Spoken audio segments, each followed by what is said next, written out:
Dave, are you sure about the nerve reconstruction trial for your legs? This trial might fail, and the people who usually take it have nothing to lose. Would your wife and family be okay with this? I'm sure. Please keep it confidential. Alright, we'll contact you in 7 days on schedule. Dave hung up the phone and wheeled himself to the window, staring out at the wisteria flowers. They were the same flowers Selena gave him when she confessed her love. She had knelt down and said with deep emotion that the language of wisteria symbolizes living and dying for love. He was moved to tears. But when he saw a wisteria bonsai in Mike's office, he realized the flowers weren't meant for him. Neither was the love. He closed his eyes, the conversation he overheard outside the study echoing in his mind.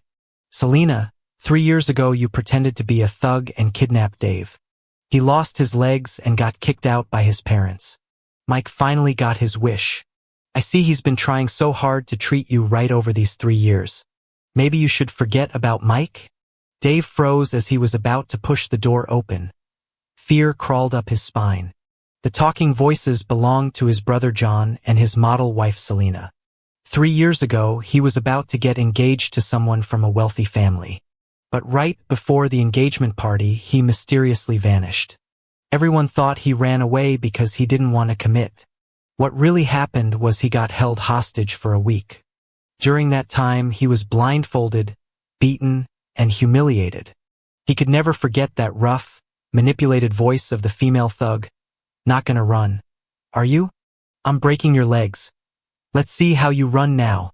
If breaking bones and beatings were physical punishments, the injected drugs and endless humiliation became a lifelong shadow for Dave. He was tortured, every bone in his body aching and passing out over and over. When the booths found him, his mental state was shattered. Though the booths tried to keep it hush-hush, word leaked out and the engagement got switched to another booth's son, Mike. Being brought back only to serve the purpose of the marriage alliance, the booths abandoned him without a second thought, and Selena showed up in his life. Dave, I've secretly loved you for many years. Please give me a chance. It doesn't matter if you don't accept me in the end. First, Dave thought it was some cruel joke. He treated her horribly. But Selena defended him whenever his mother lashed out. During his nightly nightmares, when he pounded his legs in despair, she held him tightly, saying she'd be his legs. She refused a family alliance for him, bore the bruises without complaint, and even left a multimillion-dollar contract overseas to come back and propose. She wanted to give him a home after being kicked out by the booths. He fell hopelessly for her, even thinking fate finally pitted him by sending Selena into his life. But the salvation he believed in was just a trap pushing him further into the abyss. As compensation, I have already married Dave. But my heart only belongs to Mike. You better keep this secret. If Dave finds out, we're screwed. His heart, now cold, filled with pain. It became clear that marrying him was only out of guilt. The wheelchair-accessible home and loving photos became mere props in Selena's act. He forced a smile, looking at his useless legs as pain stabbed through him, leaving him breathless. Losing control, his body slammed to the floor. Selena rushed in, the worry on her face genuine, but he saw through it. Dave, what's wrong? I'll get your meds. Selena carefully lifted him back onto the bed, her actions painfully tender. Dave, the doctor said you shouldn't get emotional. Was it my fault? He turned away, swallowing his asthma medicine, his voice becoming icy. Still no clue about who kidnapped me 3 years ago? Selena stiffened, shook her head. Not yet, but don't worry, Dave. I won't stop until I find that criminal. Then you can decide their fate. Her spirited promise, once tear-inducing, now just felt ridiculous. She seemed unsettled, but her phone interrupted the moment. Her face showed guilt. Dave, have your meal. I'll return a call to a foreign client. He saw the caller ID clearly. It was a local number. The nausea rose again in his throat. Dave's sleep was restless, tormented by Selena's deceitful promises in his dreams. He woke to find her gone, only seeing a text sent hours before. Dave, I have an event tonight. I'll bring breakfast in the morning. Shuffling through his phone, he paused at a familiar contact. It was a picture of a wet condom and a torn purple scarf. Mike even sent a voice message, "Thanks Selena for the scarf, but get a different color next time. She thinks it's tacky." Tears blurred his vision as Mike's photos not only taunted, but also shattered the illusion of love Selena crafted for him.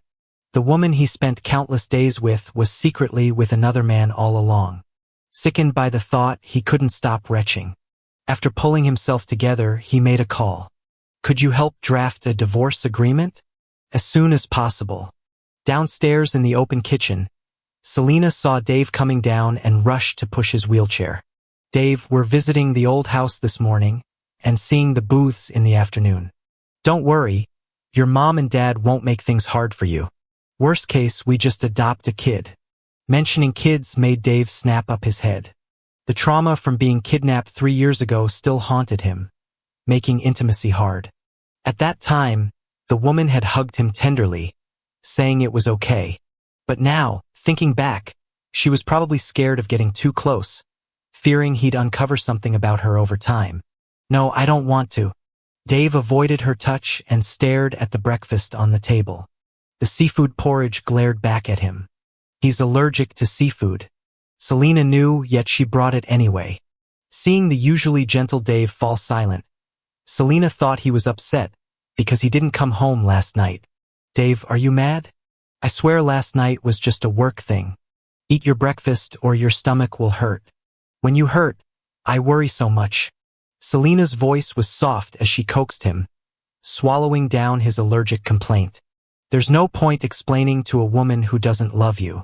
Trying to lighten the mood, Selena looked uneasy at the table, but was completely shut down by Dave's next words. "Selena, where's the purple scarf you wore when you left yesterday?" Selena quickly checked her outfit.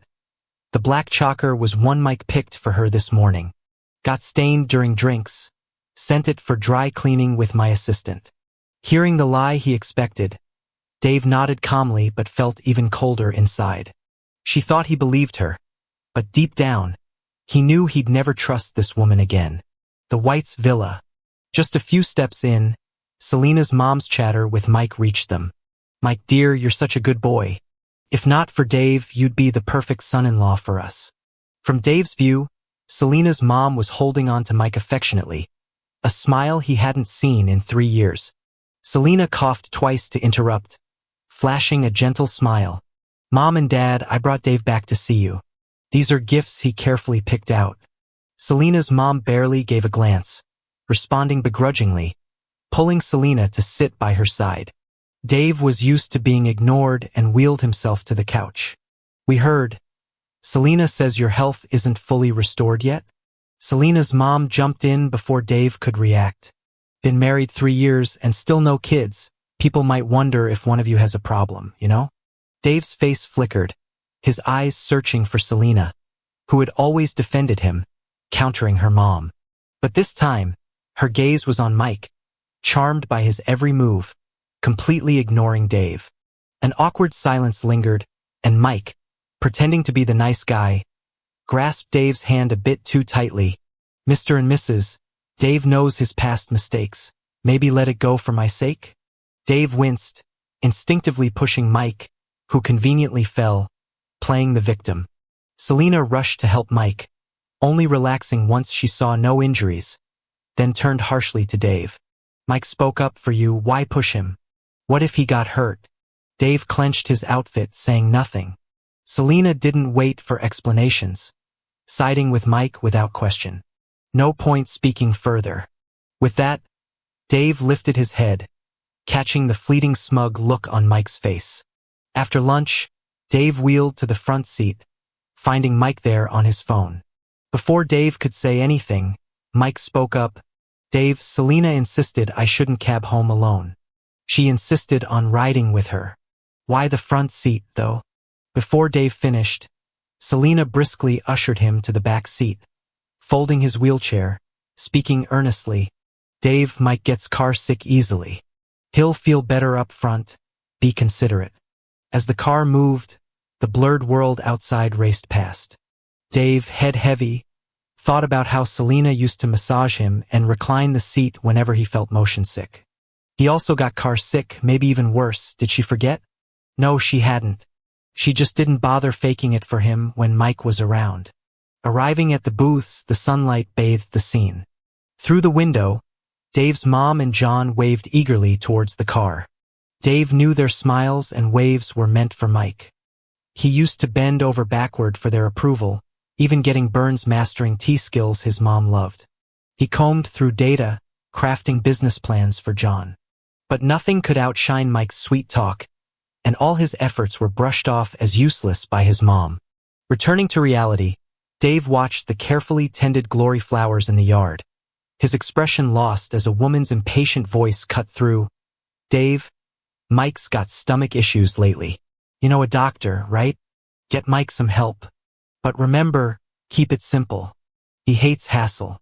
Staring at her, Dave's mind flashed to John and Selena's conversations, his expression darkening. If he needs help, see a doctor. How could a no-talent loser like me help? John eyed his sharper demeanor, a far cry from the once docile man, fury bubbling. Dave, don't you remember who raised you? Without the booths, would you have any of this? Just asking you to help Mike, and you're making excuses. Is that because you've outgrown needing us? In his eyes, ever since Dave married into the Whites, he not only kept little contact with them but also subtly sabotaged Mike in private. He's even caught Mike crying a few times, each time comfortingly assuring him not to blame Dave. Dave, do you think just because you're with Selena, no one would dare cross you? Let me tell you, Selena. Before he could finish, Selena loudly cut John off, then tightly hugged Dave, looking tense. Dave, are you okay? Let's go. I'm taking you away from here. On the way, Selena cautiously probed, fearing he'd find out the truth. That night, while Selena was washing his legs as usual, her phone chimed. A few minutes later, after drying his legs, she kissed his forehead softly. Dave, you get some sleep. There's a last-minute issue at the office. I'll be back soon. Selena left in a hurry, yet 5, then 10 minutes passed, and Dave still hadn't heard the car start.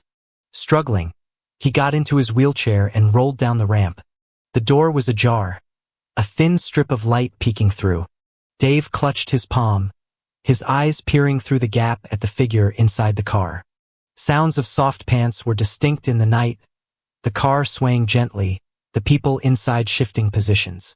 Dave clutched his chest, tears streaming down like broken beads, his heart wrenching in pain. He wasn't one to eavesdrop.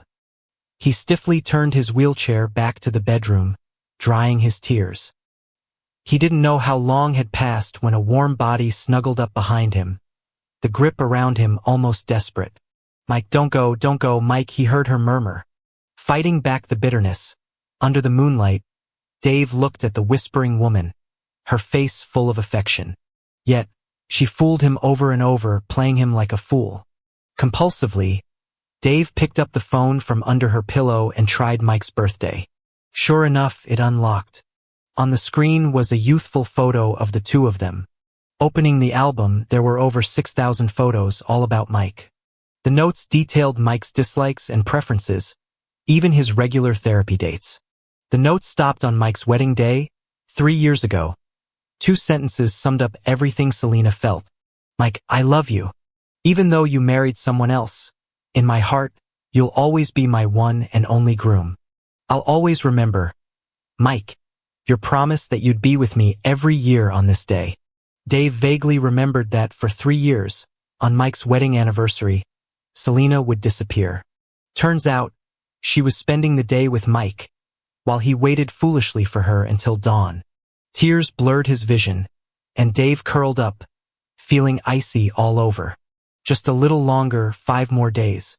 In the morning, as Dave woke up, the woman ruffled his hair, speaking indulgently. Dave, get up for breakfast. After, I'll go with you to the hospital to discuss adopting a child. Dave paused, then nodded. After eating and getting ready, Selena helped him into the front passenger seat. Put me in the back. It's roomier and more comfortable. Selena seemed surprised by his request. As she moved him, she quickly tossed aside a men's earring she found in the seat. Dave pretended not to notice, his gaze lingering outside the window. At the hospital, a nurse led Dave to the exam room. While waiting, Selena disappeared again. He called her several times, but to no answer. After a few routine tests, the nurse wheeled Dave for further examination. Adjusting his clothes, ready to leave, he overheard the nurses chatting. It's a different world now. Even people with disabilities want to adopt. And he's alone too, isn't it? The world is unfair. A beauty was here with her husband, nearly frantic over a mere stomach bug. The nurse gossiped about the beauty, who wore a black coat and designer bag, fitting Selena's description to a T. Dave looked at the taunting text from Mike. "Hey Dave, Selena says you're at the hospital. Want to share the porridge she brought for me?" Closing his phone, a cold smile crept over Dave's lips. Later, as he waited for test results, Selena came running, out of breath. "Dave, sorry, I had a call from a partner. Had to stop by a nearby factory. Were you waiting long?" Dave looked straight into the face of the anxious woman. Noticing her spotless high heels, shook his head, indicating it was fine. Selena visibly relaxed, clutching him close, the overwhelming scent of her perfume nearly making Dave gag. Gently, he pulled away from her. "Selena, can we not adopt? I feel like I'm overcoming my fears. Maybe we should pick a date instead?" Selena was taken aback, her tone firm that it wasn't an option. Realizing her words were too harsh, she added, "Dave, don't push yourself. The adoption process is comprehensive. We can have kids without overcoming fears." Dave knew she was putting on an act, wanting to stay virtuous for Mike. Suddenly disinterested, he said no more. That afternoon, after Selena dropped him at home, she quickly left again. He saw Selena again through Mike's social media update. He was leaning against a blue Ferrari, posing happily. Selena was barely in the frame, watching Mike with an unreadable look. The caption, "Thanks for the car she sent. Celebrating our 18 years of knowing each other. Cheers to us." Dave calculated the days he and Selena had known each other. It barely hit 1,000, nowhere near theirs. Dave liked the post and commented, "May it last forever." He knew it's what Mike wanted. At 9 p.m., Dave was reading a book. "Dave, guess what I got for you? These are Lucky Charms, a total of 3, just right for our family of 3. The charms were small and delicate. While looking at the woman's gentle profile, Dave felt nothing. "I'm heading abroad for a business trip soon, so I can't be with you. Let these charms keep you company. Okay?" "Why?" Dave asked, his tone as casual as if asking about something trivial. Selena froze briefly, then quickly made up an excuse. "Dave, the board is going to conduct a comprehensive assessment of me as the CEO over the next 2 weeks, so I'll probably have to eat and live at the company. I shouldn't be making you go through this. Don't be mad at me, all right?" Tears filled her eyes, spilling over, and Dave silently nodded. Waking up at midnight, Dave was momentarily taken aback by the empty spot beside him in bed but quickly returned to normal. He looked out into the endless night. Just 4 more days. The following morning, as Dave descended the stairs, the driver Selena arranged was already waiting at the door. At the hospital, after completing a series of rehab procedures, Dave suddenly fainted. When he woke up, the only thing beside him was Mike fiddling with the charm. "Didn't think you'd really go for adopting a kid. I thought you'd never agree." Dave figured he was about to leave soon and complied with Selena's wish to adopt, thinking it would spare him some trouble. Unexpectedly, Mike had such a strong opinion about it. As Dave was stunned, Mike tossed him a paternity test report. "If Selena could have kids, why would she suggest you adopt one? Dave, you should be thankful. This is my child with my ex-girlfriend. Selena said she'll treat him like her own. Soon enough, you'll have to call him your nephew." Dave shook as he crumpled the report, meeting Mike's smug grin. "You really are quite the fool, playing along despite knowing about me and Selena. So what if you're the Booth's biological heir?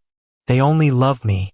Even though Dave knew Mike was trying to provoke him, his heart still hurt, and in a fit of rage he slapped him. Mike looked incredulous, and as he tried to retaliate, he turned, breaking a glass and cutting his hand. Breathless and lying on the bed, Dave hadn't recovered when Selena yanked him up, demanding an explanation. How could you injure Mike like that? He has a clotting disorder. Do you have any idea you could endanger his life? No time to think over her words. Dave hastily treated the wound, showing some relief. It wasn't me, Selena. Do you really think so little of me? Selena's flustered expression lasted but a moment before she regained composure, frowning. The next few days you stay home and reflect. You're not allowed to go anywhere, but don't stop rehab. I'll send a doctor here. Seeing her attentively bandaging Mike's wound, Dave slumped onto the bed, closing his eyes in defeat. Turns out, in her eyes, he was just a tool to take the fall for Mike, nothing more. Upon learning he was confined at home, Dave's mom was the first to call, questioning him. Dave, Mike visited you out of kindness and you injured his hand like that? And then you defied Selena?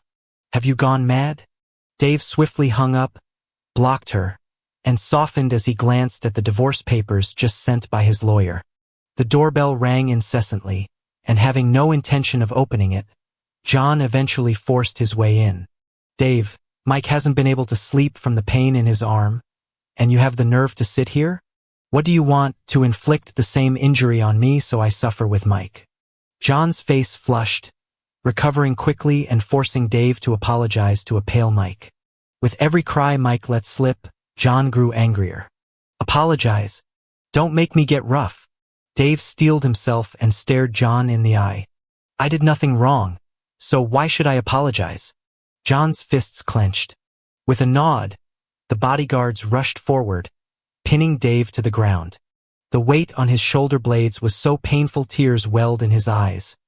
Even so, he remained steadfast in his refusal to apologize. Selena arrived in a rush upon receiving the news. Seeing Dave's sorry state, feeling a strange sensation she quickly dismissed as she redirected her focus to Mike. Apologize or you'll never get that watch back. Dave couldn't believe it, recalling gifting her the watch on her birthday. Selena, this watch was left to me by my grandpa. It means everything to me. Just like you. Back then, Selena was surprised and vowed to protect it with her life. Times had changed. What once was a cherished gift had become a means of coercion. The overwhelming pain suffocated Dave, a bitter cold consuming him. He chuckled to himself, dropping to his knees to mumble, I'm sorry, Mike. I was wrong. No sooner did the words leave his mouth, Mike sneered unhappily. Dave, that's not enough. You should bow your head to show you're sincere.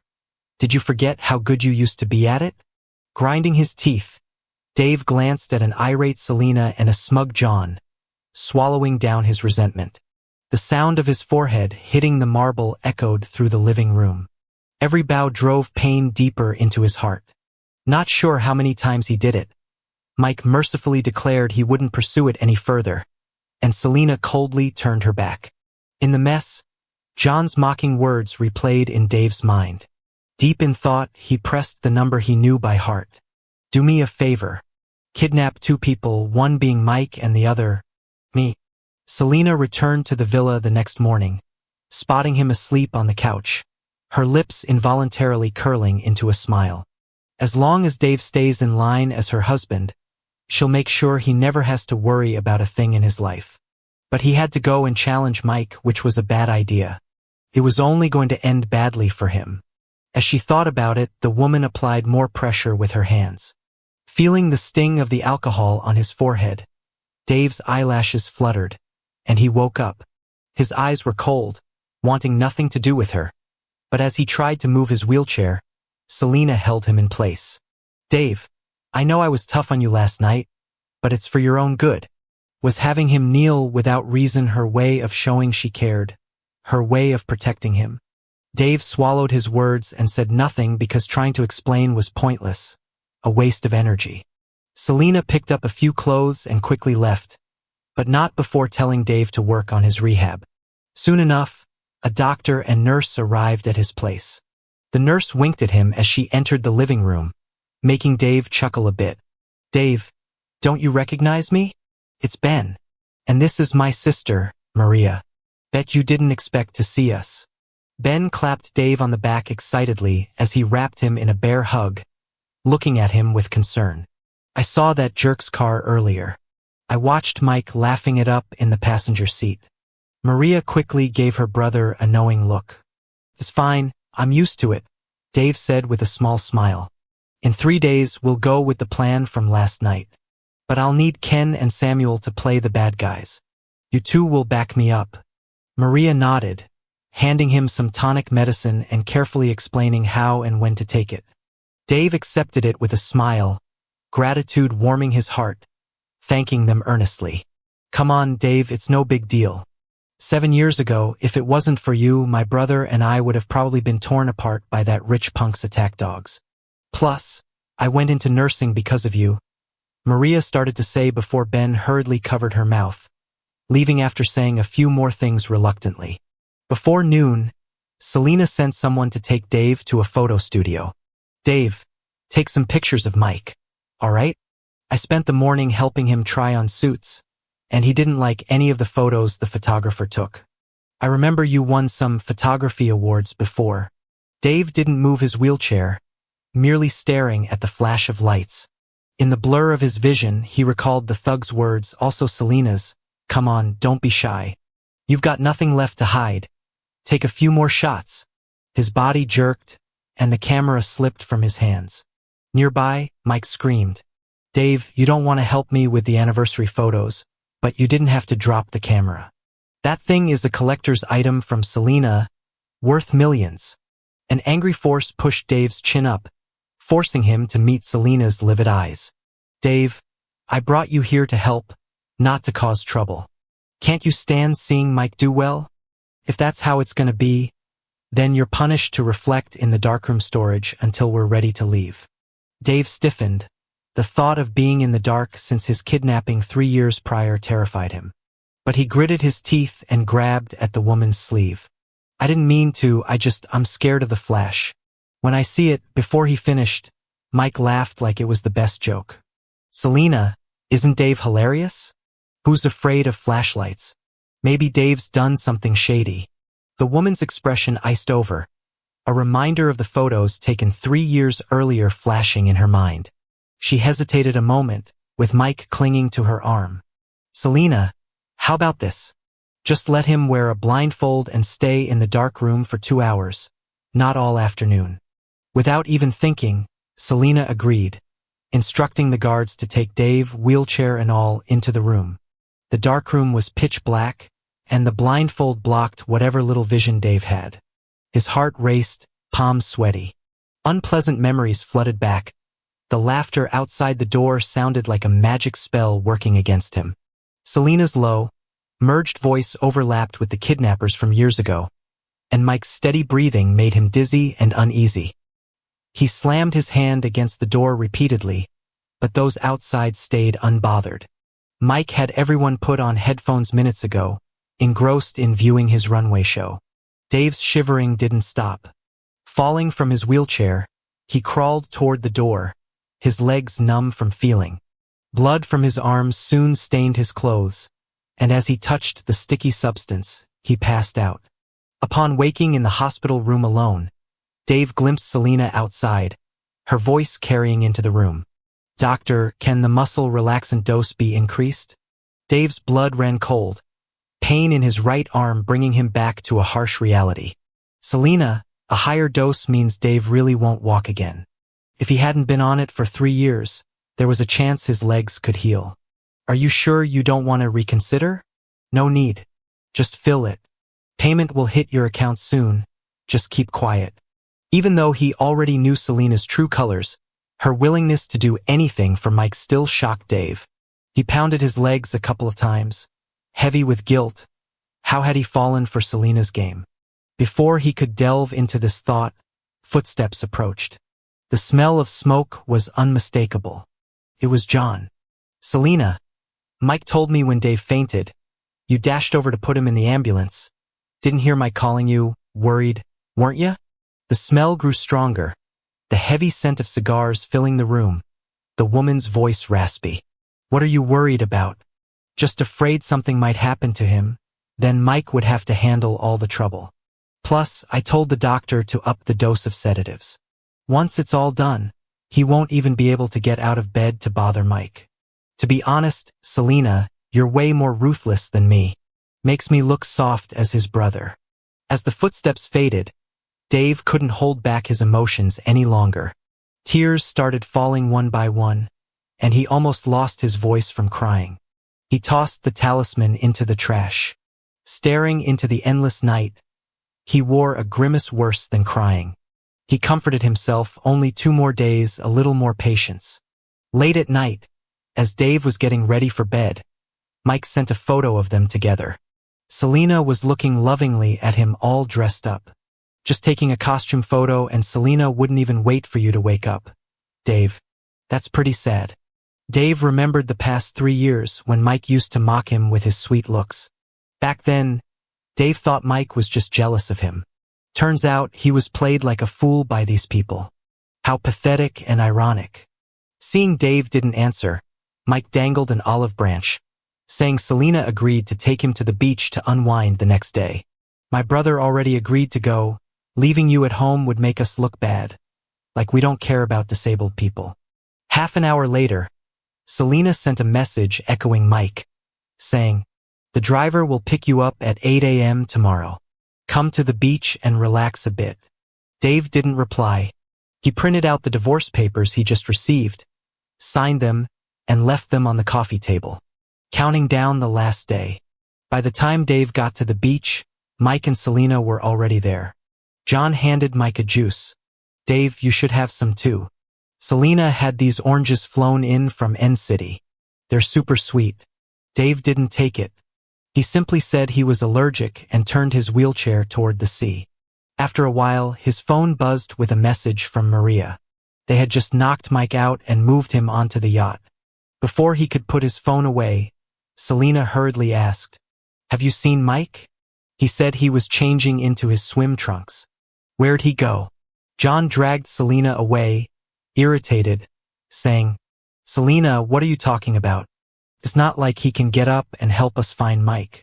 Watching them search frantically, Dave smiled. He knew freedom was close. Elsewhere, Selena's temper flared as the bodyguards knelt before her. What are you standing around for? Go find him. If you don't find Mike, you're all fired. Right after her outburst, John found Selena, panicked, and took her to the yacht. Someone just called, insisting I bring you to the deck. I suspect it's related to Mike's disappearance. The two had just stepped onto the deck when they saw unconscious crew members everywhere. 2 criminals held knives standing by the mast. Hey look, Selena, John. Do these people seem familiar? The criminals ripped Mike's hood off, exposing his pale face. Tears welled up as he looked pitiful. The criminals chuckled, shoving the hooded person next to him roughly. Transfer 10 million now, pick one in 10 seconds. Don't decide, and I'll toss them both into the sea. Selena looked at the unmoving person on her left, felt a wave of doubt but saw no wheelchair around. She relaxed. Okay, I'll give you the money. Just don't hurt him. Within seconds, the transfer was complete, but the criminals still didn't release Mike. I gave you the money, aren't you satisfied? Let Mike go, or I'll make you pay. The criminals exchanged looks. One of them discreetly signaled Dave, pushing Mike forward. In a split second, Dave's hood was removed, and he locked eyes with Selena trying to untie Mike. Her eyes bulging, she lunged only to grab a piece of Dave's clothing as he fell overboard. Anguished screams pierced through the air. Dave! Come back! The icy wind struck, waves crashing over one another, leaving Selena standing in shock. She stared at the sea below the yacht, feeling her blood freeze as cold seeped into her bones. Without thinking, Selena dove in. The salty sea quickly made it hard to breathe. Right before losing consciousness, one thought filled Selena's mind. Dave's still in the water. Woken by coughing fits, Selena opened her eyes, surrounded by a crowd, no Dave in sight. She shook her wet body, fury building. What's everyone standing around for? Go find Dave now. I'll give whoever brings him back $1 million cash." An uneasy silence spread as Selena scanned the still bodyguards and repeated herself, getting no volunteers. Desperate, she raised the reward from 1 to 10 million. Finally, someone spoke hesitantly. "Selena, it's not that we don't want to help, but the storm's approaching. Going in now is suicide." Before he could finish, Selena threw her jacket at him, her face as dark as ever, seething. "Fine, you cowards. I'll save him myself." Seeing Selena, ready to jump into the sea again, Mike panicked, holding her arm, pleading, "Selena, let's go back, please. It's too dangerous now. We can search after the storm." John, for the first time, found Selena unreasonable, shrugging indifferently. "Selena, you should listen to Mike. No use risking it for Dave. Besides, his legs are gone, he can't swim. By now, he's likely fish food." Selena's cold stare froze John, making him shut up awkwardly. Hours dragged by, the waves quieting, as faint light appeared in the east. A group of people went into the sea, searching a 10-nautical-mile radius near the cruise ship all day long, but found nothing. Selena pursed her chapped lips while her assistant updated her on the search results every 2 hours. Her patience was wearing thin, as she kept crushing the can in her hands over and over. The distant ocean waves were rolling and crashing furiously, almost as if mocking her helplessness. When she finally got home deflated, she looked around at the familiar surroundings, and Dave's every expression flashed in her mind. Staring blankly, she slumped on the couch, holding her head in her hands, rubbing her eyes repeatedly, filled with regret.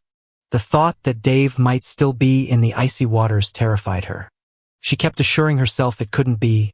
Dave couldn't just die like that, no way. But deep down, she knew that if someone who couldn't swim and was disabled fell into the ocean, their chances of survival were close to none. As her thoughts jumbled, Selena's eyes fell on the divorce papers on the coffee table, her palms breaking out in a cold sweat. In a matter of seconds, Selena played through every possibility in her mind and finally landed on the last one. Dave found out about her scheming from years ago and tried to leave her desperately. But knowing Dave's stubborn and single-minded nature, if he'd really known, he'd definitely have confronted her instead of being so calm like he was before. She tried not to dwell on the strange behavior Dave had been showing lately, tearing the divorce agreement to shreds.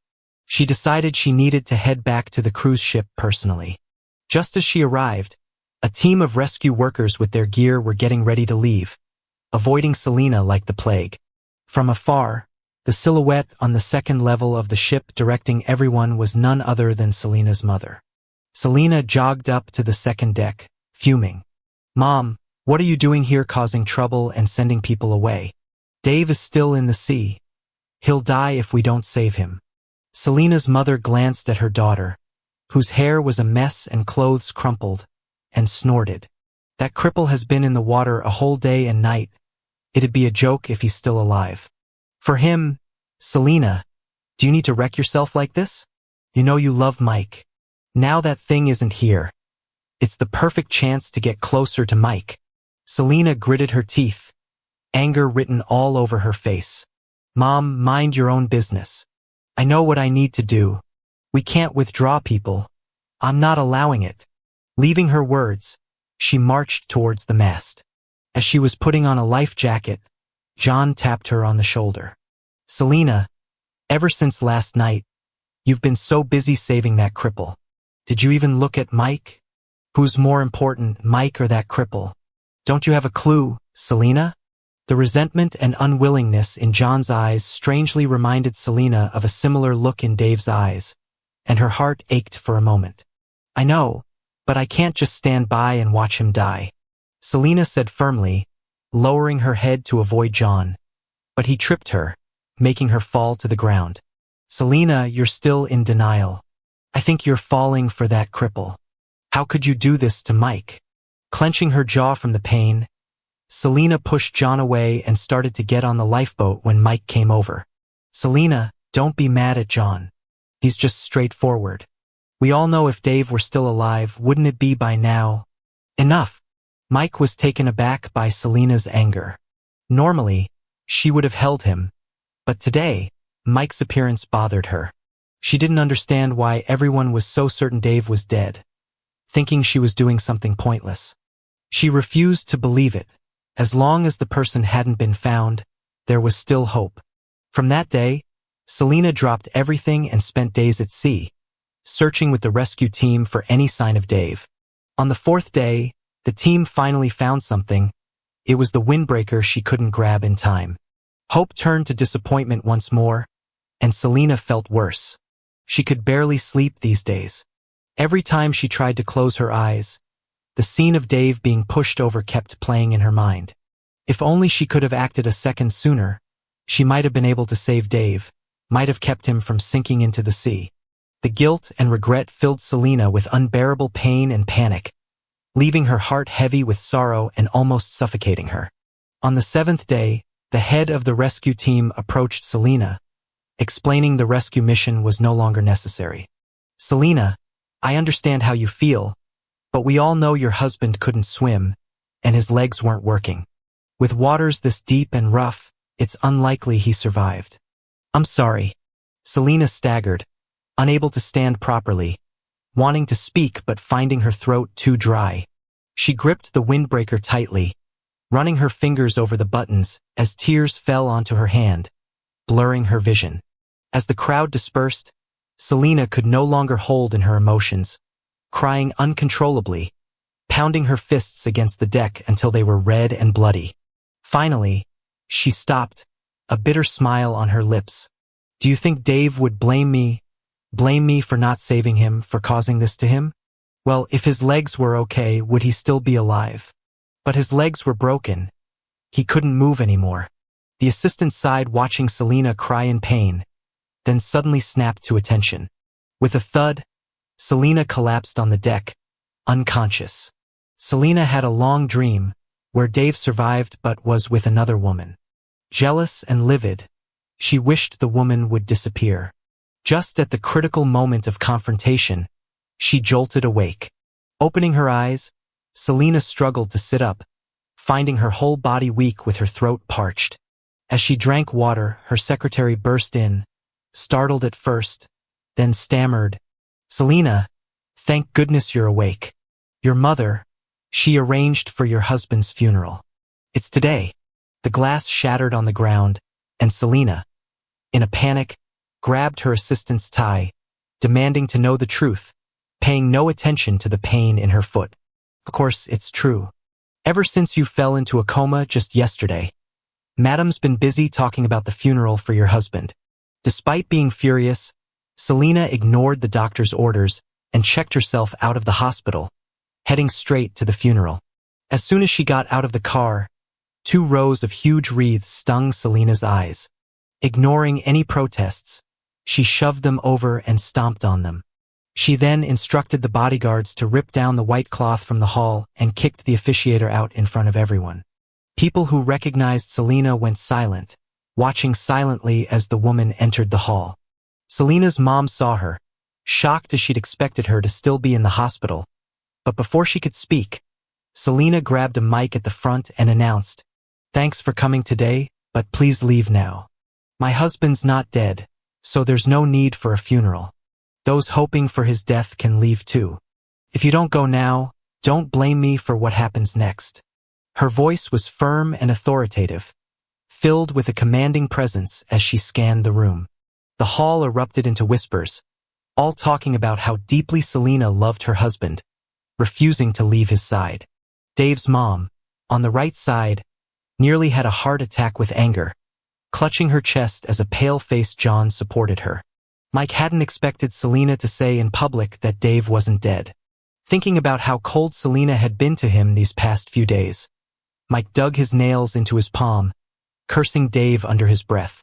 As guests began to leave, the hall's sound system suddenly blasted out a loud noise. Seconds later, once it cleared, a recording started playing, leaving everyone speechless. Selena went pale, looking at a just as shocked John. She shouted to turn off the system, but it was too late. The recording was of Selena and John. Turns out Dave was in a wheelchair because of Selena. Everyone thought they knew her, but clearly didn't. Selena felt utterly ashamed, embarrassed beyond words, as her mom gave her frequent looks. Holding the mic, Selena's hand felt heavy as a rock, unable to move. Why was this recording out here? Only Dave was at the house then. Could he perhaps be alive? With this thought, Selena sprinted backstage, pushed past the staff, only to find a single USB drive. Distraught, Selena ran outside, eyes scanning the crowd, but never finding a trace of Dave. Falling to the ground, Selena looked at the USB in her hand. On the back was Dave's initials, gleaming there, darkening her mood. When her mom found her, Selena was staring blankly at the USB, driving her mom up the wall. Selena, do you realize by running like that, people think you look guilty? What's going on? Selena spoke wryly, feelings tangled up inside. Mom, I've made my bed. I knew this day could come. Do you think Dave might not be dead?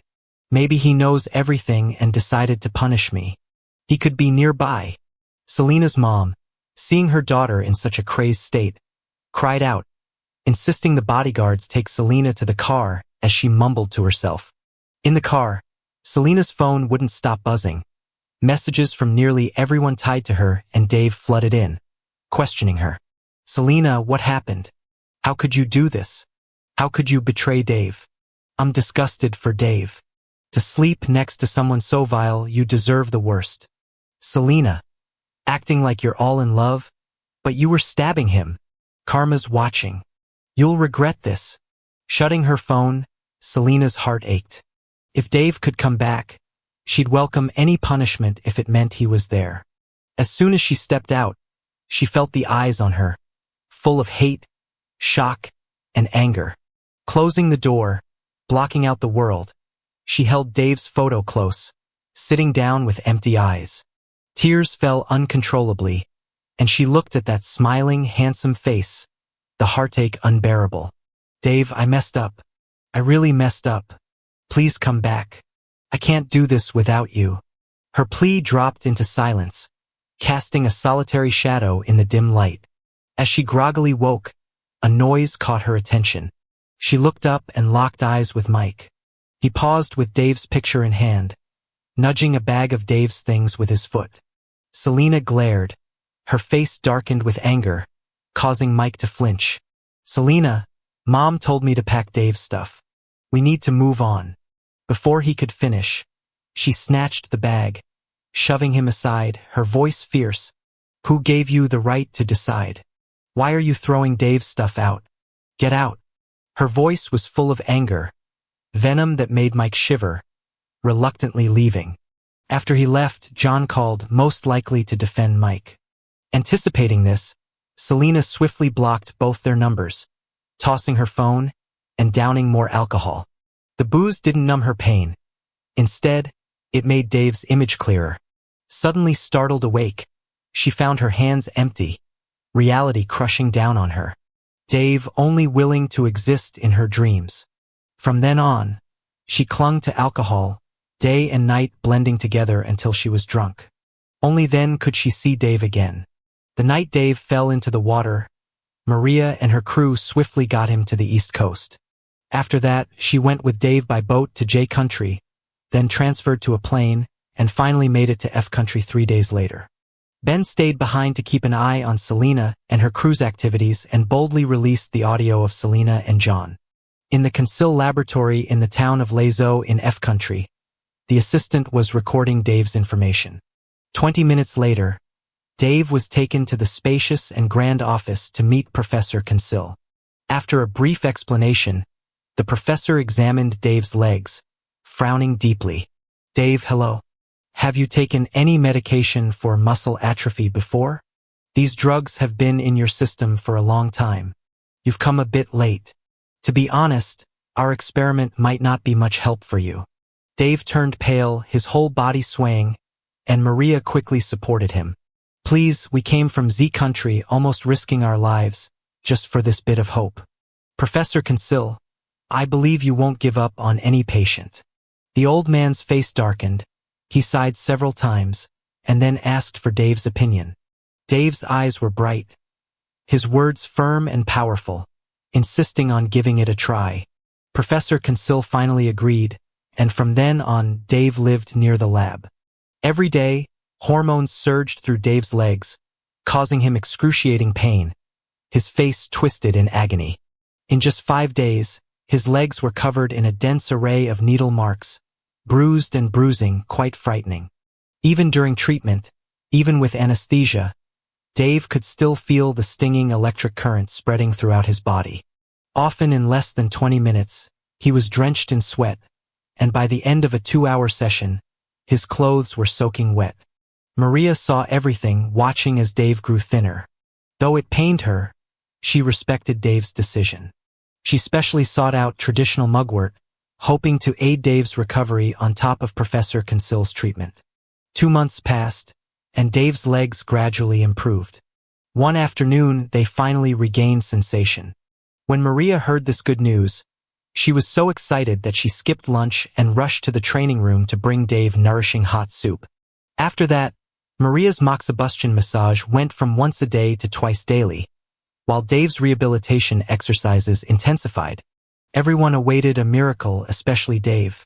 Finally, after 3 phases of experimental treatment, Dave, supported by Maria and the lab staff, slowly stood up. Even though each step brought a stabbing pain in his knees, Dave gritted his teeth and persevered. After a few steps, Maria and the staff let go, and Dave stumbled but then walked a few more steps.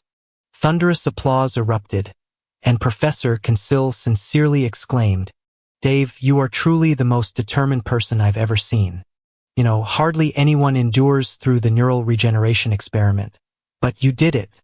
Dave's eyes glistened with tears as he met Maria's gaze, and she gave him a thumbs up. They exchanged smiles, and for a moment, Dave felt a long-lost sense of relief. From then on, he was no longer someone restricted by his mobility. He could go anywhere he desired. Freedom was just within reach. On the other side, Selena had been despondent for more than 2 months, almost shutting herself indoors. Rumors swirled outside, growing more ridiculous by the day. Some even thought Selena was hiding at home, afraid Dave would come seeking revenge. Selena's mother became even more distressed, recalling her attempts to persuade Selena, facing indifference in return. But Selena was determined to oppose her at every turn. If her mother said anything bad about the late Dave, she'd retort tenfold. Even Selena's mother's head began to ache, leaving her with no patience for Mike. Mike couldn't ignore the tension. He hadn't seen Selena during this period. With Selena's mother urging him more than once, Mike made a decision and softly shared his divorce plans with her. Selena's mother's sorrow was instantly replaced with joy, and she hugged Mike closely, already planning for grandchildren. That afternoon, Selena's mother had the door pried open and personally sent Mike into the villa. Empty beer bottles cluttered the living room sofa. The place reeked of decay, and Selena lay limp on the ground. Suppressing his disdain, Mike slowly sat beside Selena, wrapping his arms around her shoulders and exhaled softly. "Selena, you've been holed up here for days. You won't even see me." Selena didn't even glance at Mike, picking up a can and downing it in under 10 seconds. Feeling ignored, Mike's expression faltered before he employed his typical pity tactics. "Selena, I've been wanting to tell you. I divorced my arranged partner half a year ago. Now that Dave's gone, whenever you're ready, we can get married. We..." Before he could finish, Mike leaned in, aiming to kiss her chin, but Selena reacted quickly, pushing him away. Mike cried out in pain, staring at her vacant eyes, frustrated. "Selena, what's the matter with you? Dave's dead now. Whether you admit it or not, clearly we..." Selena smashed the bottle against the wall, causing Mike to scurry away. Depleted of energy, Selena looked through a shard of broken glass to see her unkempt reflection with messy hair. She forced a twisted smile and clutched her stomach, writhing in agony, finding relief only after taking painkillers. Hearing about Mike's divorce didn't bring her joy, as Dave's image filled her mind. She once envisioned marrying Mike countless times. Yet when the chance arose, She hesitated. Dave occupied her thoughts completely, leaving no space. She took a sip of beer and looked at the wedding photo, her lips curling upward. At that moment, she finally realized she had unknowingly fallen in love with Dave. Just too late to tell him. After realizing her true feelings, Selena called her mother, straight to the point. "I can't marry Mike, Mom. Dave is the only husband for me in this life." Selena's mom was furious, almost having a heart attack. Seeing the drastic change in Selena, her resentment towards Dave grew. Eager for grandchildren, Selena's mom decided to take a risk. She quickly called Mike and gave some instructions to the bodyguards. A trap for Selena was quietly set. That night, Selena got plastered again. As she reached for another bottle, her eyes landed on a wheelchair a few steps away. Her legs moved before she thought. She struggled to her feet, gazing at the familiar figure still wearing Dave's favorite light blue shirt. Overjoyed, Selena threw her arms around the man, holding tight, tears falling. "Dave, you finally come back. Are you still mad at me? It's all my fault, all my fault. Dave, I only love you, I was just too scared to admit it. Mike and I have been over for a long time now, you have to believe me." The man's body stiffened, but Selena, caught up in her own words, didn't notice. She kissed the side of the man's face and started unbuttoning his shirt. But the slight scent of men's cologne hit her, making her freeze. This wasn't Dave. Selena then grabbed the man's neck, her vision suddenly sharp. It was Mike's face. Furious, she kicked the wheelchair aside and dragged Mike, tossing him out. The guards by the door were shocked, exchanging glances before kneeling down to apologize. "Selena, we didn't want to. It was the madam's orders. She told us we had to let Mr. E in." Selena said nothing, her gaze boring into the groaning Mike, pinning him down by his shoulder. "You tell me, why are you pretending to be Dave? Why? Why?" Mike wanted to argue, but her shaking made him dizzy, and he passed out. Next thing he knew, he was tied up outside the Liu mansion. Selena's mom fainted at the sight of the tied-up Mike upon news reaching her. Selena angrily threw out everything Mike had ever given her and washed her hands repeatedly where he had touched. Watching the water flow, she suddenly recalled all the oddities from the past. After giving her assistant instructions, Selena lay heavily burdened, unable to sleep until the doorbell rang loudly. John stormed in, punching her at first sight, all his words defending Mike. "Selena, what madness are you spreading? Do you know what you've done to Mike? Everyone's laughing at him behind his back. So what if you've fallen for Dave? I asked you before and you denied it, and now what? He's dead." Thinking of the files her secretary had sent her minutes earlier, Selena's eyes turned cold, her retort unkind. "Compared to what you and Mike did to Dave, this is nothing. John, stop pretending." John's face turned guilty, repeatedly denying knowing what she was talking about. It wasn't until the photos and audio evidence were thrown in his face that he panicked. Seeing pictures of Dave beaten at the booths, John's eyes flickered. He hadn't thought of an excuse before Mike was brought in by bodyguards. Mike was terrified at the first sight of evidence. His eyes darted around, frequently seeking John's gaze. Under Selena's interrogation, Mike gritted his teeth, blaming everything on John. "Selena, you gotta believe me, I wouldn't hurt a fly, let alone Dave. It was all John using me. Go after the real culprit." John looked at Mike in disbelief, not able to comprehend his cherished brother blaming him. John glared at Mike, but he kept his head down, insisting John was the mastermind. Whipped repeatedly, John's back soon became a mess of wounds, the pain threatening his sanity. Watching Mike silent beside him, John's heart turned cold as ice, laughing bitterly. "Selena, don't think Mike is innocent. I'll tell you, he started all this. He even brought up how the booths need heirs for Dave to leave. Check the surveillance if you don't believe me." John's words were firm, scaring Mike, who dropped a glass, yelling for the guards to shut him up. Selena's face turned pitch black, her aura terrifying. She tossed Mike into a pool, ordering the guards to hold him down. Unless Mike confessed, The guards would dunk his head repeatedly underwater.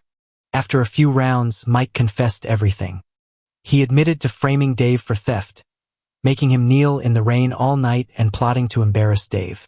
Selena went from shocked to expressionless, her fists clenching tight. Instructing her secretary to entertain them, Selena personally headed to the hospital. Reviewing security footage, she discovered Mike dressed as a nurse to sneakily enter the room, almost unnoticed. The thought of the funeral triggered her memory, recalling every detail. Anxiously calling her assistant, Selena's face determined. "Quick, find all the staff from Mr. Booth's funeral, especially those in black uniforms with badges." Selena fixated on the video, her eyes locking onto a man repeatedly coming in and out 5 times. He's a bit shorter than Dave, built completely different. He went into the sound room backstage that last time and never came out. The camera footage was zoomed in repeatedly, displaying the man's face on the big screen. Selena nodded in satisfaction. Before half the day was over, the secretary had brought back all the man's details: name, age, identity, occupation, residence, everything. Selena's attention was caught by H City. If she remembered right, that was where Dave lived before the Booths found him. Squinting at Ben's information, Selena merged it with the kidnapper info she'd gathered before and noticed something fishy. There's a good chance they knew each other. Excited beyond belief, Selena knew it couldn't be a coincidence. Everything pointed towards one possibility. Dave was still alive. Following the clues, Selena quickly discovered he had bought a ticket to F Country 2 weeks ago. Over 3 months ago, which was the day Dave supposedly drowned, he had also bought 2 ship tickets and 2 plane tickets. Quickly packing her bags, Selena planned to go abroad, but her parents stopped her. "Selena, you're looking to find Dave, and that's fine. But don't forget to bring Mike and John back too." Selena didn't answer, just kept packing her clothes. Her parents, angered, resorted to threatening her inheritance. Her hands froze for a moment, clenching tightly, then she gave in. By the time Selena and her bodyguard tracked down Professor Kinsell's biolab, 2 days had already passed. She initiated a visit, speaking fluent French to describe Dave's features. They informed her that Dave had left 3 days ago. "Ma'am, Dave and Maria left 3 days ago. You're too late." Selena recalled that Ben had a sister named Maria. On the way back, Selena kept muttering Maria's name, her intuition screaming that her relationship with Dave was complicated. She pounded the wall in frustration, eyes darkened as her fingers started to bleed. Every time she got close to the truth, she was a step too late, always beaten by someone else. Her joy extinguished in an instant. She felt deflated and gave herself up to the bottle. For days, Selena stayed at a bar, a drink always in hand.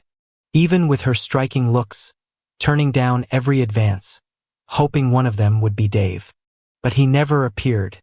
Stumbling out of the bar drunk, she wandered to its quieter backside, the hustle and bustle replaced by small clusters of people.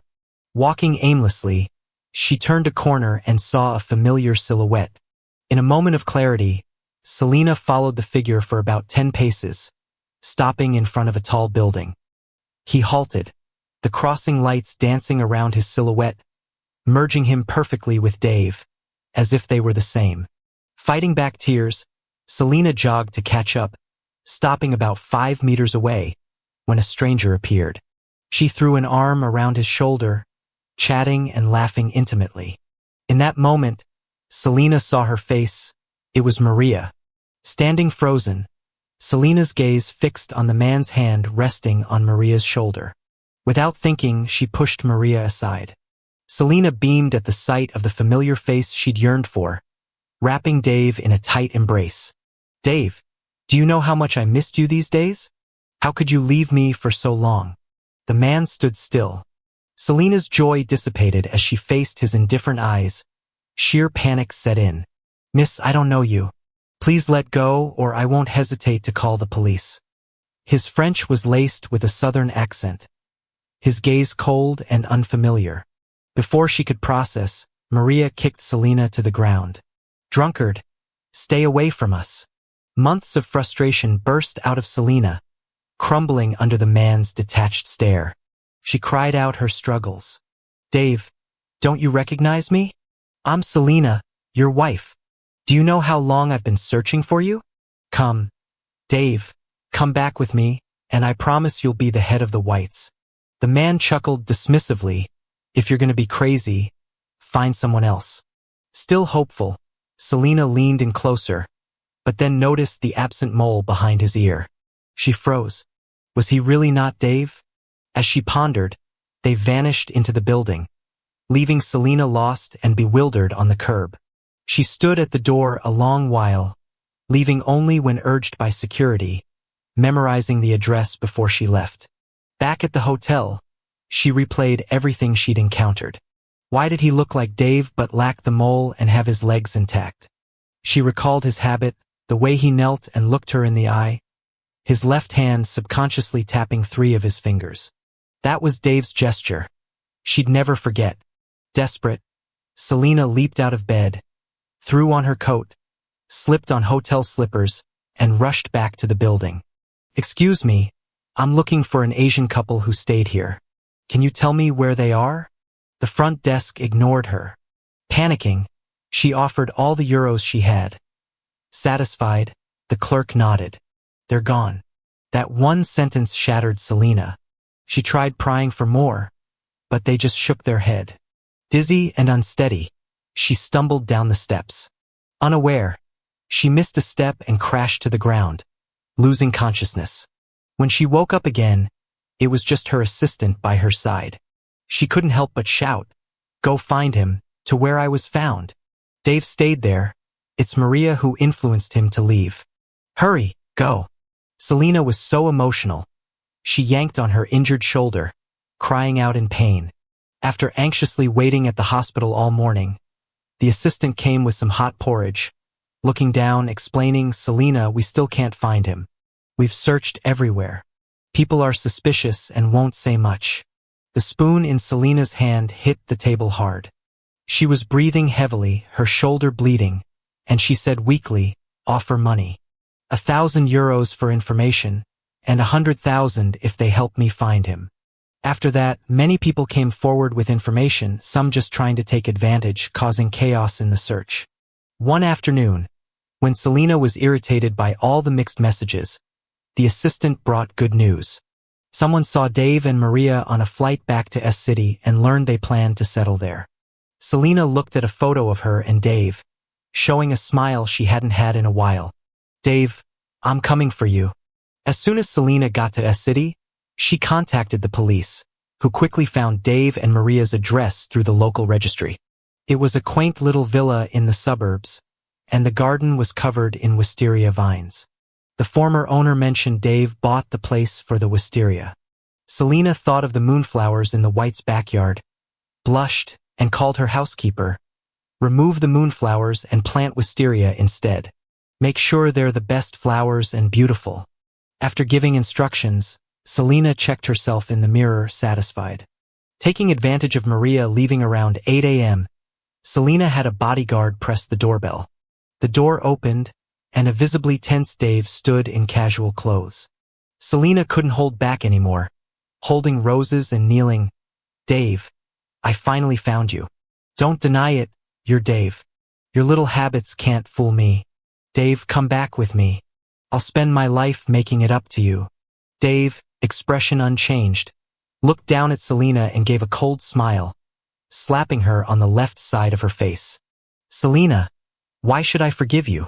Forgive you for paralyzing my legs? Forgive what you did during those 7 days? Forgive every false accusation? Or forgive you for not saving me?" Every word felt like a stab to Selena's heart, making her bow her head even lower, sobbing. "Dave, I was wrong. Do whatever you need to punish me, but please, forgive me, will you?" Dave sneered, pointing to the pebble pathway outside, speaking indifferently. "If you're sincere in your atonement, kneel and kowtow there.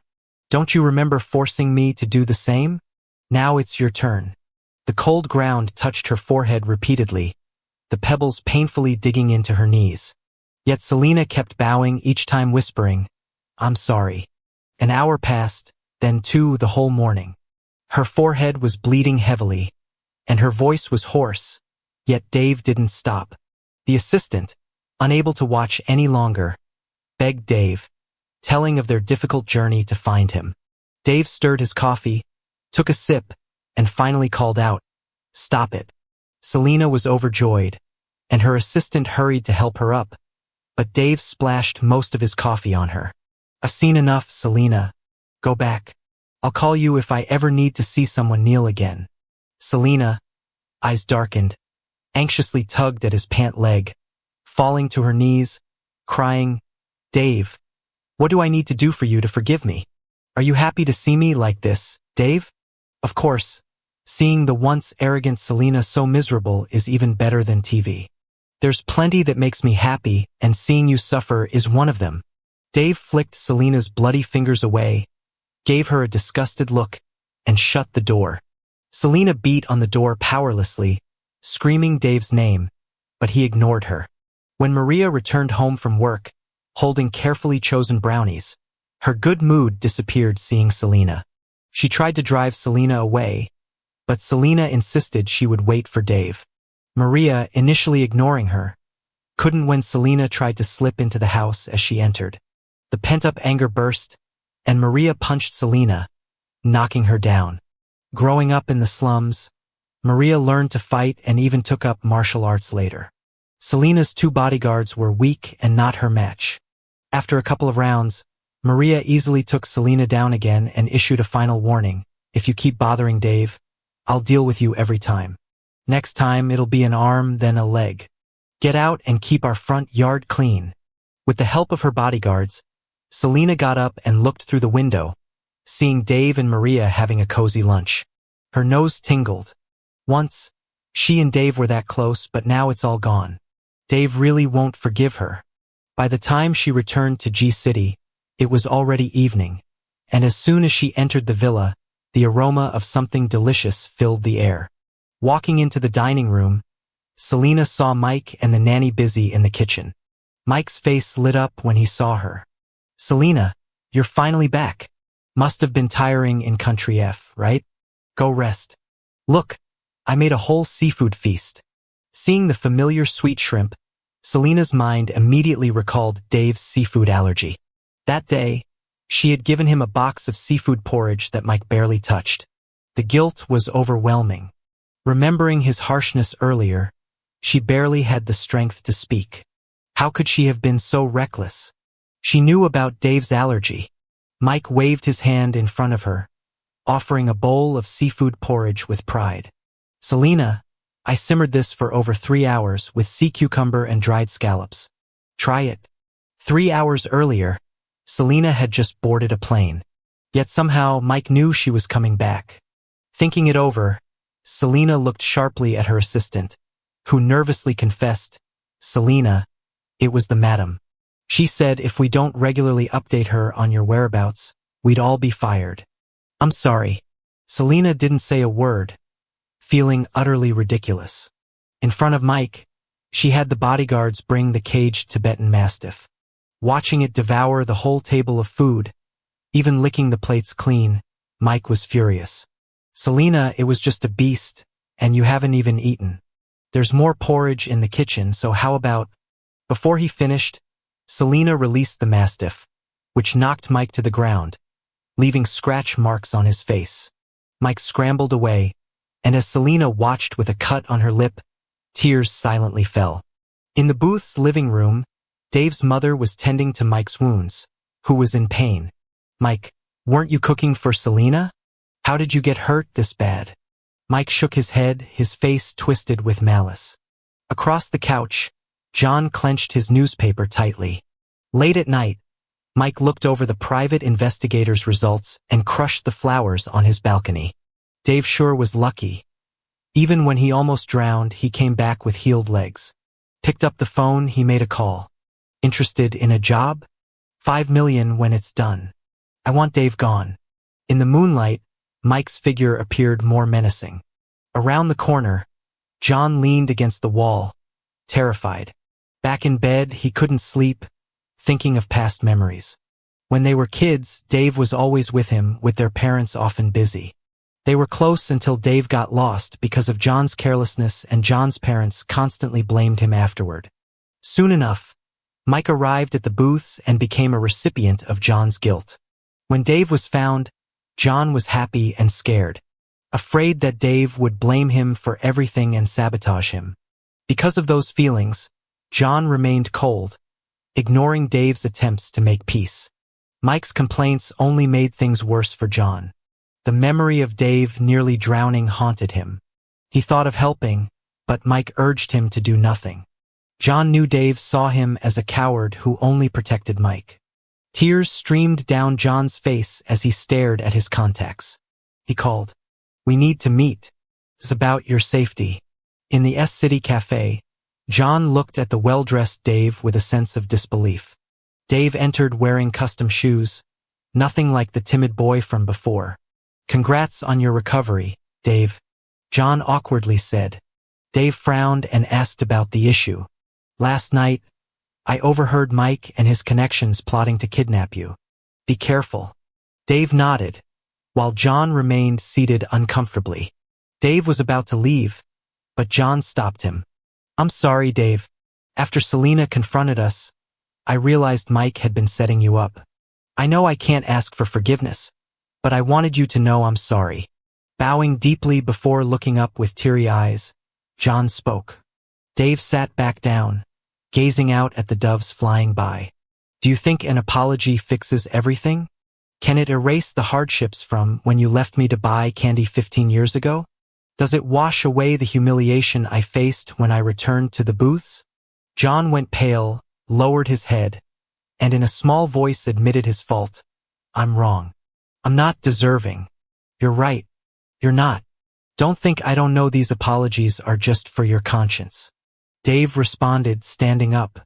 "I don't need cheap, useless apologies from you or Selena." As Dave walked away, John hesitated to follow. What would be the point, only to be pushed away again? Standing still, he realized he and Dave had grown apart long ago. Dave was moving towards a brighter future, gaining confidence. But John and the others remained stuck, foolishly hoping to repair things. He finally texted Selena, a simple message asking her to leave Dave alone. She never replied, and the message vanished into silence. Selena was all set to confess her feelings in a carefully planned ceremony. When she saw the message, she was a bit shocked but quickly brushed it off. She didn't believe what John said was true, nor was she ready to give up. Once everything was planned, Selena arranged to meet Dave in City G through one of their mutual friends. As soon as Dave arrived, he was greeted by a stunning sea of wisteria flowers, with photos of him and Selena from the past laid out on the lawn. In the middle of the crowd, Selena stood there wearing the suit from their wedding, with the watch Dave had given her, looking sincere. With a microphone in hand, she walked towards Dave, pouring her heart out about the past few months. Finally, she choked up and said, "Dave, I was wrong. Please give me another chance. This time I'll love you twice as much." Dave looked at the woman who had proclaimed her love countless times yet hurt him repeatedly, and laughed, wishful thinking. Everyone was taken aback, and Selena felt embarrassed but continued her confession. "So what if it's wishful thinking? Dave, you're still my husband. I didn't sign those divorce papers." Dave maintained his composure and slowly looked behind him. "Who said you didn't sign? Take a good look." It was Ben and Maria. All eyes turned to the divorce papers in Ben's hand, with Selena's signature glaringly obvious at the bottom right. Panicked, Selena stood up to snatch the papers, but Maria grabbed her wrist tightly, causing her to cry out in pain. "Dave, let me explain. I was forced. You have to believe me. If you come back to me, we can get remarried right away.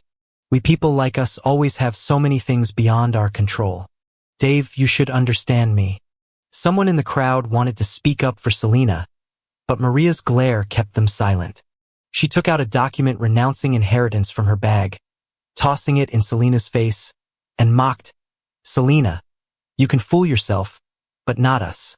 This renounce statement clearly says if you remarry Dave, you fear you won't be the president anymore." Maria was confident while Ben spat at her, and Selena gritted her teeth and admitted, "Dave, you know I can't handle not being the heiress." Dave didn't want to hear it anymore. He glanced at Maria, who understood, and dragged Selena out.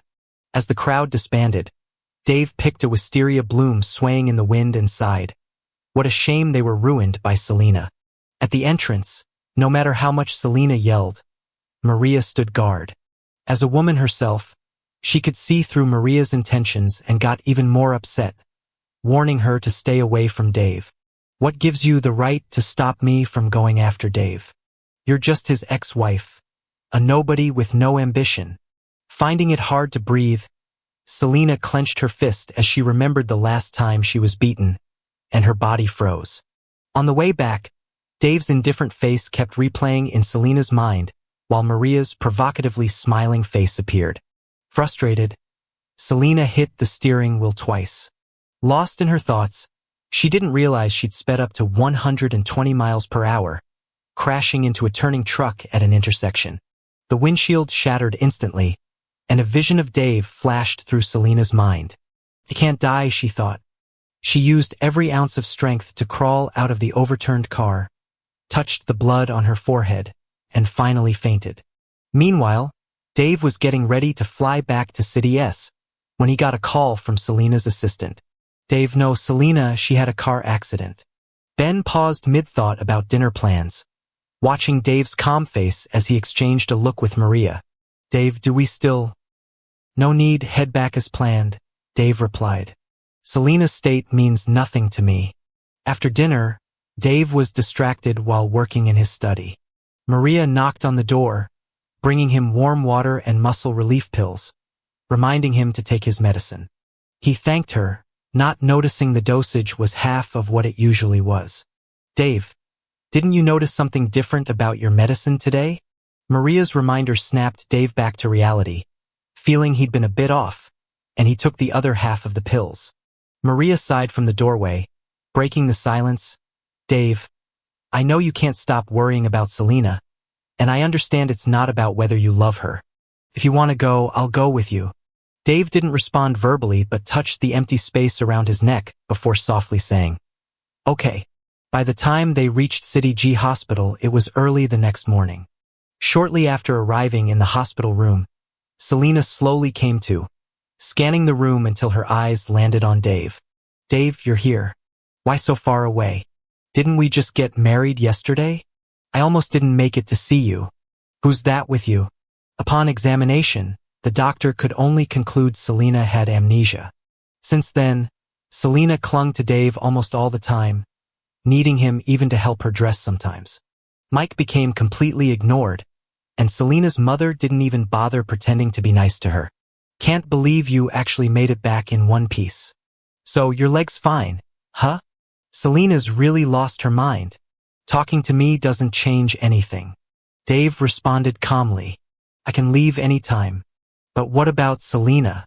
That's your real concern." Selena's mother was silenced by his words, glaring at him, leaving Mike and Selena's mother alone in the hospital room. No patience left, Selena's mother addressed the unwanted son-in-law, recalling Mike's portrayal. "Now that you're back, you should know the position of the white son-in-law belongs to Mike. Sure, Mike was married once, but Selena only loves him. You should be wise." Maria couldn't stand it anymore and spoke up for Dave. "Auntie, you really need to stop playing favorites so blatantly. You're more worried about who your son-in-law will be than you are about how Dave's leg healed. Be careful or you might end up with nothing." John was about to say something, but Selena's mom was escorted out by him, leaving just Mike, who dropped any pretenses. "You just won't go away, Dave. Let's see how long you can stay this smug." These back-to-back insults made Maria a bit worried. But Dave smiled at her, showing he was fine. He's heard worse. And any last hope he had for these so-called relatives vanished. He made up his mind. Back in the hospital room, Selena was munching an apple. She saw him and offered him another one she'd washed. Dave didn't take it. Selena teared up, trying to peel the apple herself, but ended up cutting her hand. Dave had no choice but to get some gauze from a nurse and wrap up her wound. Even with the messiest bandage job, Selena blushed and said it looked nice. Dave's expression twitched at this, and he began to probe Selena with some questions. She answered them all pretty well, if you ignored her habit of touching her nose. Dave knew if Selena was lying, she'd always nervously touch her nose. Watching her happily biting into that apple, he masked his cold feelings and acted like he didn't notice a thing. If Selena was going to pretend, he'd play along. After this, Dave patiently stayed by Selena's side, taking care of her considerately. This made Selena think Dave was about to forgive her, making her even happier. One day, as Dave was peeling an orange for Selena, his assistant brought in the latest quarterly earnings report for W Group. After she put it down, Selena started reading. Dave sneaked a glance and noticed the booth's name.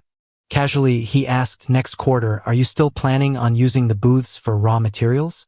Selena paused with her pen and grasped Dave's hands, placing an orange slice in her mouth, sweet-talking him. Dave, are you upset? Tell me, which supplier do you want W Group to work with? I'll make it happen. Their eyes met, and Dave leaned close to whisper a name in her ear. Selena frowned. Dave, Q-Tech has always been W Group's competitor's main supplier. Isn't this a bit risky? Dave didn't reply, just turned to leave, but Selena clung to him tightly, softly agreeing to it. Meanwhile, John received a call from the raw materials department, surprised to hear W Group planned on switching suppliers next quarter. Calling Selena, Dave picked up instead. Selena openly declared, Dave's words are my opinion. Whatever Dave decides, that's what we'll do. John had no other choice but to inform Dave's mom, who was livid, wanting to confront Dave. Mom, why bother? In the end, we owe Dave. It's only natural he wants revenge. We've depended on the Whites for our living, and now they've signed a contract with Q-Tech. We can't change that. Dave's mom felt the sky falling, hitting John and calling him ungrateful. Then she had a stroke. Dave found out from John, who wanted him to visit his mom, but Dave sidestepped the topic. Did she come to see me when I was rescued from being kidnapped, all battered and bruised? John froze, recalling Dave's state when found, barely dressed, legs bleeding. Back then, the booths hired help to take care of him. John visited once, but his mom wouldn't go despite his pleas. John, you keep speaking well of him. He's embarrassed me completely. If not for appearances, I'd have left him to fend for himself in that hospital. John continued talking, but the call was cut after a couple of beeps. Slumping against the wall, he remembered his earlier call to Mike. He'd found every excuse not to come. Then his bank record showed a withdrawal of 20 grand, right on his bill. Whatever, they brought it upon themselves. Who could they blame? Dave had no intentions of relenting. He planned to use Selena, squeeze out every bit of her worth. A few nights later, while wiping Selena down, he unintentionally showed an old scar on his shoulder. A nasty reminder. Selena dropped her laptop and asked about it. He spoke of the time Mike framed him for theft, adding on the injustices faced from the booths. Watching him, she wept. Selena, didn't you promise to make it up to me? Why are the ones who wronged me still okay? Did you break your promise? Or never plan to help me at all? If it's like this, there's no need for me to forgive you. You weren't ever going to stand up for me. Dave gave her a light slap, then slowed his steps. Behind him, Selena hurried after him. It's not like that, Dave. I truly want to make it right. You tell me how to handle him. I only love you. Worried Dave didn't trust her. Selena carried him back to the room, kissed his forehead, and gently embraced him. Dave bit back his discomfort, watching the sky brighten, looking unconcerned. Mike, still half asleep, was knocked out and taken away in a sack, while John was brought personally by bodyguards to Selena's basement. When the light hit, Mike opened his eyes to see the couple in charge, while Selena swirled a wine glass, holding Dave close. Mike started pleading but was restrained and silenced with a cloth. John stayed composed, sensing their visit was about settling scores, and resigned himself to nodding. This was his debt to Dave. For 2 whole days, John was whipped, soaked in water overnight, and then had to kneel while being cut with a knife.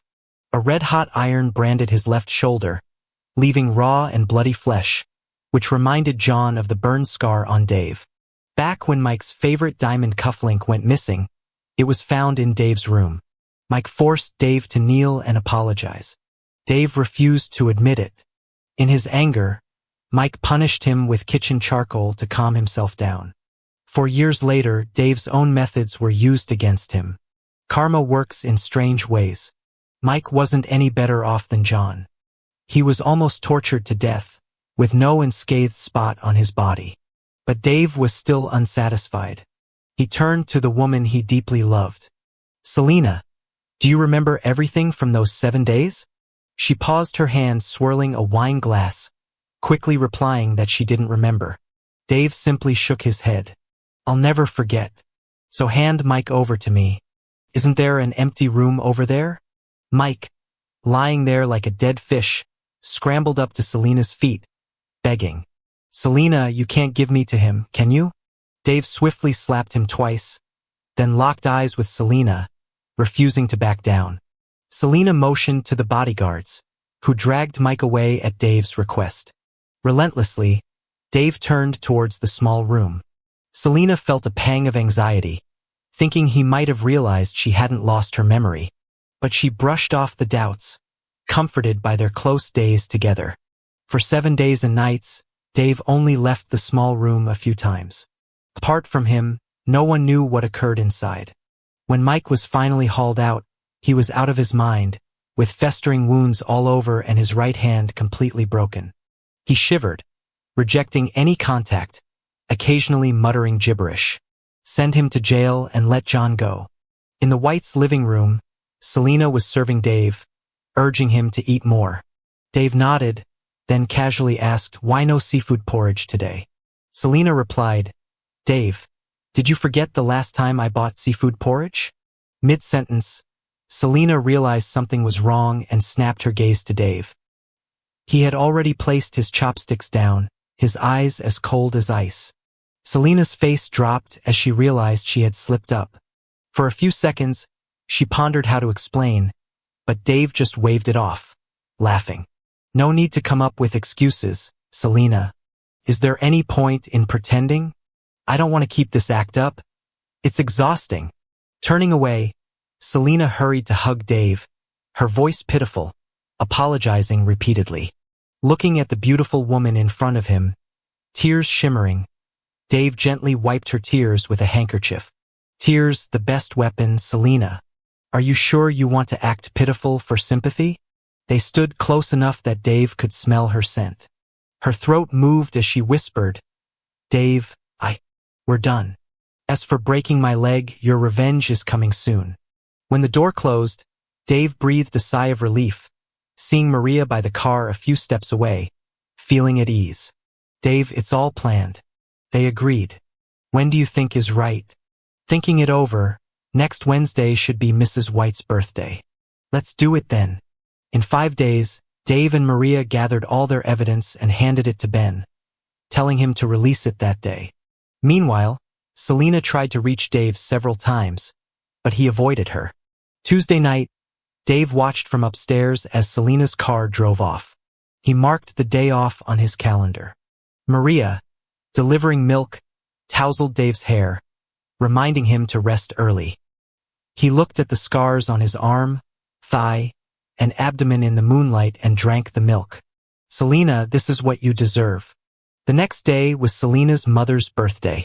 Media all over G-City was buzzing with news, attracting all the city's elite to the party.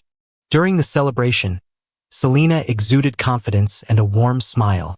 But when it came time to cut the cake, the outdoor screen displayed evidence of W Group's financial troubles and embezzlement. Everyone gasped. Simultaneously, police sirens wailed as well-trained officers arrested 3 people, canceling the party. When Selena was released that night, she was still in shock. Her first thought was of Dave. Finding him in a bridal shop with Maria, who was trying on wedding dresses, his smile seemed particularly piercing. "Dave, I came to ask if what happened today was your doing." Her voice grew softer, as deep down, she already knew the answer. Dave stepped into the fitting room, changing out of the wedding dress, and nodded calmly. Anger and frustration flashed across Selena's face, eventually settling into calmness, leading to a single word: why? Because I won't let the whites get away easily. Is what you owe me far from complete. When I break your legs myself just like before, we're done. Emotions flooded her. Memories of Dave over the years, with highs and lows, filled Selena's mind. As the stick struck her legs, a surge of fear overcame her. She bit her lip but didn't make a sound. After numerous strikes, she only heard Dave's curt, "Leave." After being untied, she moved her wrists. With the blindfold removed, the last thing she saw was Dave walking away. As the door opened, she saw her mother, eyes swollen, staring at her. Faced with her own sins, she found herself with no defense. A week later, the whites sold off all their assets, paid their public debts, and completely exited the elite circles of G-City. Meanwhile, in a downtown hotel in S-City, a grand wedding was taking place. Dave, in a white suit, walked slowly toward the woman at the center of the stage, his vision blurring for a moment. From knowing each other as kids to being together in France, and finally achieving revenge, she was always by his side. The first time he married Selena, he was in a wheelchair, facing everyone's scorn as her groom. This time, with everyone's blessings, he married Maria, who loved him dearly. When they exchanged rings, Dave saw the tears glistening in Maria's eyes and remembered a childhood story. Back then, he escaped from traffickers and almost got hit by a car in H-City, but Maria and Ben pushed him to safety. However, that incident left Maria with a permanent disability in her left leg.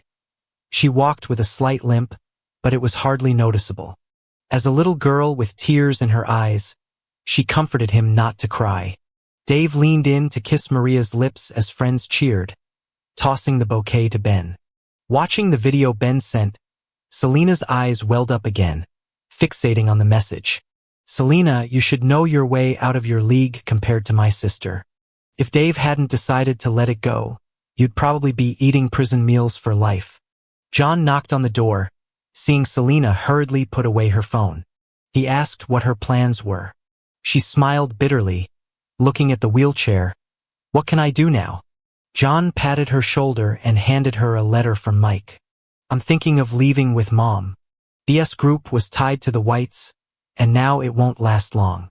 Might as well sell it and move on with the money. I visited him in jail yesterday. He's not doing well but insisted I give this to you. Whether you read it is up to you."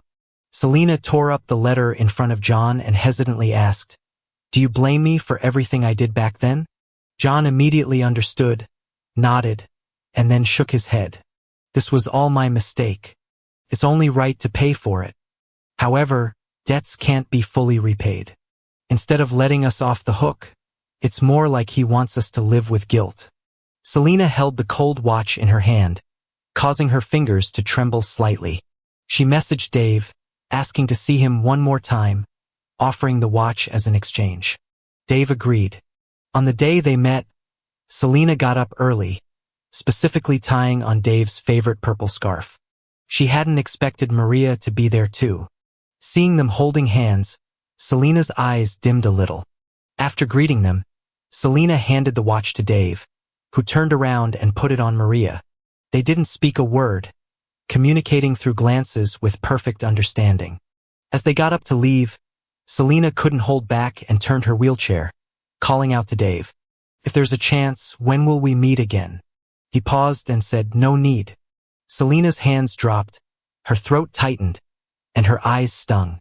Faint conversation came through with laughter in the words, "Dave, you've been busy with the rehab hospital, you must be exhausted. I'll cook your favorite ribs when we get home. Be sure to eat a lot. Sure, just make extra. Ben secretly complains you never make enough. I think it's just his greed. He eats his share and still wants yours." Selena stayed where she was, the shadow from her wheelchair enveloping her, while the couple walked hand in hand, shining brightly in the sunlight. She realized they were like parallel lines, never to cross again. This time her Dave chose right, and to his punishment for her, she willingly accepted it.